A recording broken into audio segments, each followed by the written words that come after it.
gwe wena ali eyongo oli mulokole. Eno ye line gye nasoma nenzija mu bulokole. Eno line nagisoma nenzija mu bulokole. Line ki?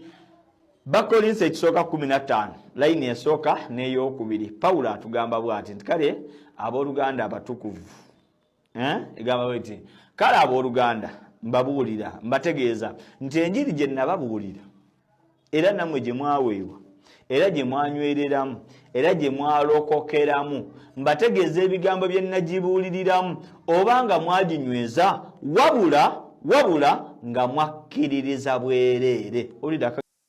Baganda baffe abasiraamu obulimba bususse, obulimba bungi, ate temukyaswala. Ekyo nno kikulaga nti Katonda gwe muweereza si Katonda. Katonda nabakyoyo atabalumiriza, kubanga Bayibuli yeesomesa nti Omwoyo Omutukuvu alumiriza ekibi, obutuukirivu n'omusango. Kati Katonda nabakyoyo atasobola kugamba nti tolimba. Yeremiya essula ey'omwenda olunyiriri olw'okumeka olw'okusatu.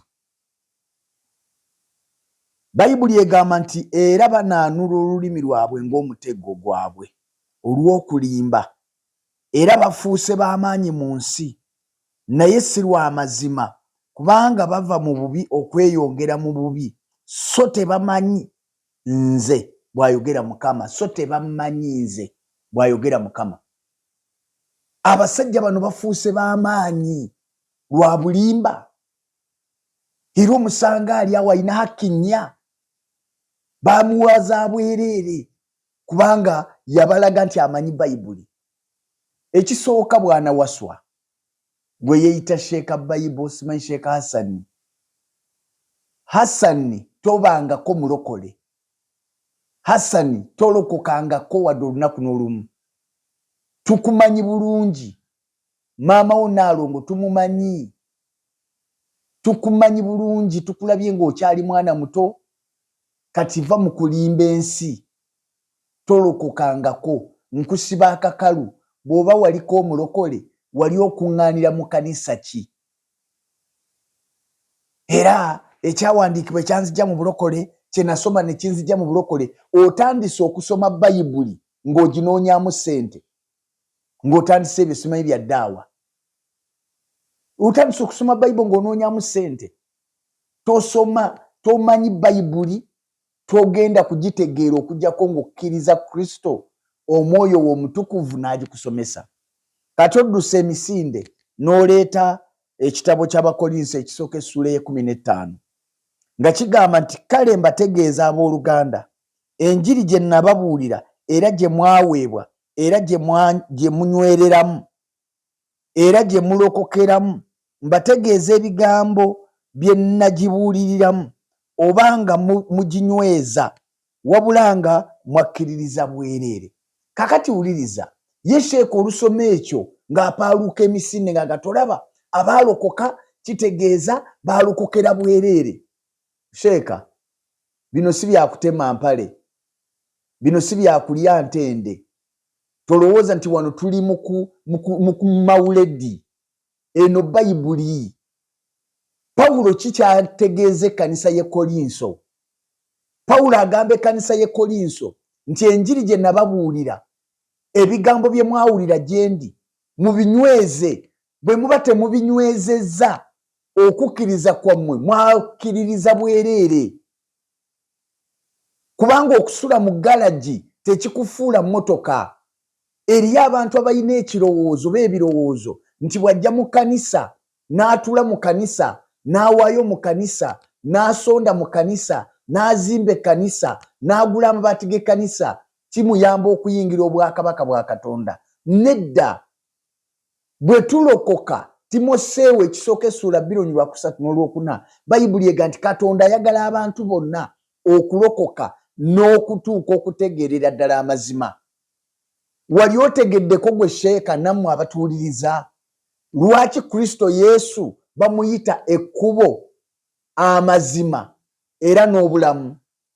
Nti bwe tuyingira mu kkubo lino ery'obulokozi, lino ekkubo lugendo, mulimu amakoona, mulimu ensozi, mulimu ebikko, mulimu ebintu bingi. Kati tutambula olugendo luno ne tutuuka we bayita mazima. Mazima ke kasengejja, akasengejja bagenda okufuna obulamu obutaggwaawo. Kati sheeka bino byolimu olunyiriro kye lutegeeza. Pawulo kyagamba Abakolinso bano abaali balokose nti bwe muba nga mwalokoka ebigambo bino bye mwawulira gye ndi mubinyweze, bwe muba temubinywezezza mwalokokera bwereere, mwakkiririza bwereere, tekigenda kubayamba bwe mutanyweza bigambo bino bye mwawulira gye ndi. Kati sheeka topaaluuka bupaaluusi, kusoma byawandiikibwa kipayopayo nkuba ejja. Soma ebyawandiikibwa ng'obyetegereza. Eno bagiyita Bayibuli si Qur'an. Ekyo ndowooza kitegerekese. Tokwata Bayibuli n'ogisoma ng'asoma Qur'an oba ali ku mawulede ali mu kulya omuceere. Ekyo kye tubagamba, tujja kuba kuba embooko z'ebiwandiiko. Tomala gabuukira Bayibuli. Tomala gabuukira Bayibuli kye bayita mukyala wandabye. Soma Bayibuli ng'ogyetegereza. Ekyo ndowooza kitegerekese. Pawulo yali tayinza kuwakanya bulokozi kubanga Pawulo ye kennyini Kristo bwe yamusinkana yamuyamba n'alokoka. Ekyo nga kiwedde n'amukwasa omulimu gw'okubuulira enjiri. Pawulo yennyini n'ayogera mu Baluumi essuula esooka olunyiriro 16 n'aga nti enjiri tenkwasa nsonyi. Lwaki? Kubanga ge maanyi ga Katonda olw'okulokola kkiriza okusookera ku Muyudaaya n'Omuyonaani n'amawanga gonna. Kati Pawulo yali tayinza atega nti obulokozi bwa bwereere. Ekyo ndowooza kitegerekese. Era Pawulo n'ajja ayogera mu Baluumi essuula y'e10 n'olunyiriro olusooka n'agamba nti kuno kwe kwagala kwange nandyagadde nnyo abantu bange bonna okulokoka. Baluumi essuula ey'e10. Sheeka nze mbatunuulira n'ennaku n'enkwata. Abuubuuka bwadduka kubanga bambi musajja wattu ayagala ensi ye mulabe nti amanyi Bayibuli. Tolina ky'omanyi ku Bayibuli. Baluumi essuula y'e10 n'olunyiriro olusooka. Abooluganda kye njagala mu mutima gwange era kye nsaba Katonda ku lwabwe kye kino, balokoke. Essaala ya Pawulo bantu kulokoka. Ekyaleeta Mukama waffe asomesa mu kitabo kya Luka essuula 19 olunyiriro 10 n'aga nti ekyamuleeta yajja kunoonya n'okulokola ekyabula. Mukama waffe yennyini n'abuulira enjiri mu Yokaana essuula 5 olunyiriro 34 n'aga nti okutegeeza kw'omuntu sikukkiriza nze naye njogera ebyo mwe mukole ki? Mulokoke. Yo kitegedde sheeka nti enjiri eteekwa kulokola. Kati mwe bino bye mukola simanyi ddaawa mwabijjawa? Mwabijjawa? Ani yabalagira mukole ddaawa? Ani yabalagira? Ani yabagamba nti mugende mukole ddaawa? Kubanga ffe tulina ekiragiro. Yesu ng'atutuma Mako 16:15 aga mugende mu nsi yonna mubuulire enjiri. Tulina ekiragiro. Matayo essuula ya 28 olunyiriro 18 n'oku19 n'okuka wansi. Aga mpeereddwa obuyinza mu ggulu ne ku nsi, kati mugende mufuule amawanga gonna abayigirizwa.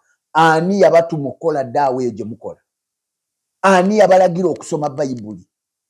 Kubanga mutugamba Allah tamanyi Bayibuli, kati mwani yabalagira mugisome?